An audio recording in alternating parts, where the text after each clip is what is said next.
Hello everyone and welcome to our module on the cardiovascular response to exercise. In this video I'm going to go through the cardiovascular response to exercise, and by that I mean I'm going to discuss the physiologic changes that occur in the vascular system when you exercise. This is a very important application of basic principles of cardiac physiology. It's also commonly tested and very high yield for the USMLE Step 1 exam. So when you exercise, the body's overall goal is to maximize the perfusion to skeletal muscles in the heart and to minimize the perfusion to all other areas of the body.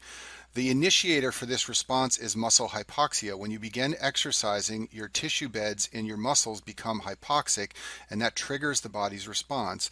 And the mediator of that response is the sympathetic nervous system. It is what drives all the different changes that occur in the cardiovascular system. The process of the body's response to exercise begins with muscle contraction. When you start exercising, you contract your muscles, and this leads to the consumption of ATP. When you consume ATP, you then consume oxygen because you need more ATP for your muscle tissue. The result is local hypoxia in muscle tissue, and this leads to vasodilation, which is a very important intermediate step in the body's response to exercise. Vasodilation results because of multiple mediators that are released into the plasma in muscle tissue, which is hypoxic. This includes adenosine generated from ATP consumption, also lactate, carbon dioxide, and potassium, among other mediators. The net result of the vasodilation in muscle tissue is a lowering of total peripheral resistance, which is a very important physiologic change that occurs with exercise. The fall in peripheral resistance leads to activation of the sympathetic nervous system, which leads to many of the physiologic changes associated with exercise. There's a rise in contractility and stroke volume. The heart rate goes up. The net result of both of these changes is a rise in cardiac output. When the cardiac output goes up, you push more blood into the arterial system. This leads to a rise in the systolic blood pressure. In addition, there's vasoconstriction to some areas that are not important during exercise, areas like the gut and the skin. This helps to redistribute blood to the important areas like the heart and the muscle. The blood pressure changes that occur with exercise are very high yield, so let's review those on this slide. The systolic blood pressure usually rises with exercise. This is because the cardiac output goes up, that drives more blood into the arterial tree, and that raises the systolic blood pressure. Always remember that the primary determinant of the systolic blood pressure is the cardiac output. When the cardiac output goes up, the SBP usually rises, and when the cardiac output falls, the systolic pressure usually falls. The diastolic blood pressure with exercise decreases slightly or stays normal. Why does this happen? Well, as we discussed, there's local dilation of skeletal muscles, and remember that the primary determinant of the diastolic blood pressure is the peripheral resistance. So that dilation can lower the peripheral resistance, and that can decrease the diastolic blood pressure. So because you've got systolic pressure going up and diastolic blood pressure staying flat or going down, the net result is that you will have a widening of the pulse pressure, which is the difference between the two. So the pulse pressure goes up with exercise, and as we discussed previously, the total peripheral resistance goes down because of dilation of vessels in skeletal muscles. There are important changes to coronary artery perfusion that occur as part of the response to exercise. This is because the faster heart rate shortens diastole. Recall that coronary arteries are perfused during diastole, not systole like most arteries in the body. This means that when the faster heart rate shortens diastole, there is less coronary filling time. As a result, the coronary arteries must vasodilate in order to increase their blood flow. This is the only way to get more oxygen to myocardial tissue. Myocardial tissue cannot extract more oxygen because it already extracts the maximum oxygen from red blood cells at baseline. Other tissues in the body can take more oxygen from red cells when they need it, but the heart cannot do this because it is always extracting the maximum amount. Thus, the only way it can increase the oxygen delivery is by increasing the blood flow, and the only way it can do that in the setting of a shorter diastole is to increase the amount of coronary vasodilation. Your preload rises with exercise. This is because sympathetic stimulation leads to venous contraction, as we discussed previously. This will increase the preload and the end diastolic volume, and this is another contributor to the rise in cardiac output seen with exercise, along with the increased heart rate and the contractility. The left ventricular ejection fraction increases dramatically with exercise. If you look at the two moving images on the bottom of the screen, the left side is a patient before exercise, the right side is after exercise. You can see that before exercise, the left ventricle thickens and the walls come in, but there's still plenty of black left in the middle. On the right side, the heart is contracting so vigorously after exercise that almost all the black in the middle is eliminated. I show you these pictures because it's an easy way to remember that the left ventricular ejection fraction goes up with exercise.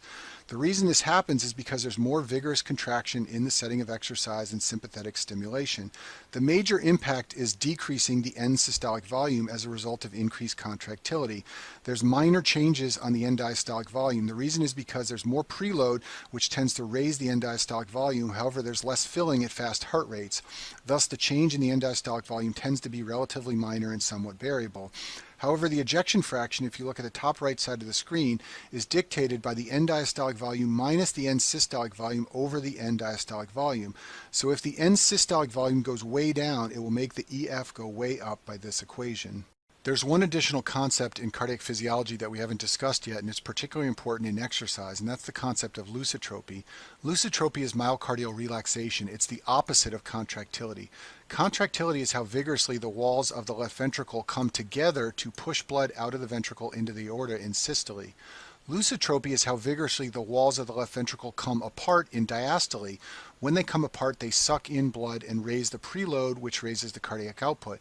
Thus, when the degree of lucitropia increases, the left ventricle relaxes more vigorously. This pulls in more blood and raises a preload and raises contractility.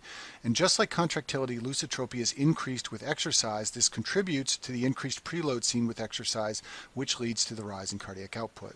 The key regulatory protein of lucitropia in the heart is called phospholamban. This regulatory protein is an inhibitor of a very important enzyme called Circa.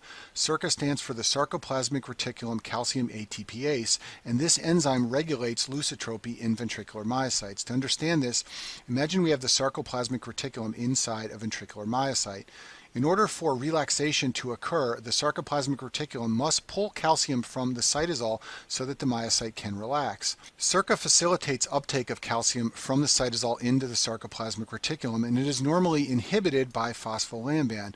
However, beta-adrenergic stimulation via the sympathetic nervous system can phosphorylate phospholamban.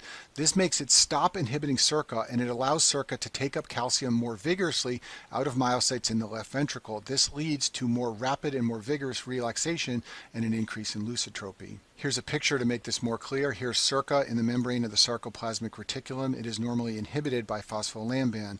However, sympathetic stimulation phosphorylates phospholamban via beta-adrenergic stimulation.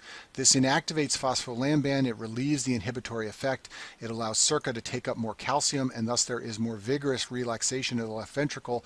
That leads to a rise in lucitropia and an increase in preload.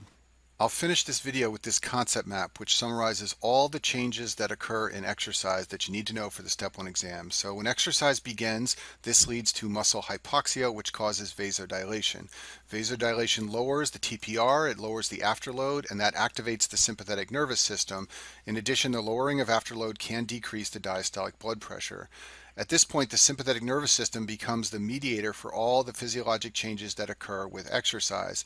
In the peripheral vessels, there will be constriction of arterioles to unimportant areas like the skin and the gut. There will be venous constriction, which will send blood back to the left ventricle, raising the preload and raising the end diastolic volume. In the heart, the sympathetic activation will increase contractility and heart rate. The increased contractility will lower the end systolic volume and raise the ejection fraction, as we saw in those echocardiogram images earlier. The higher heart rate plus the increase in contractility plus the increase in lucitropia all contribute to a rise in cardiac output, and that raises the systolic blood pressure. And that concludes our video on the cardiovascular response to exercise.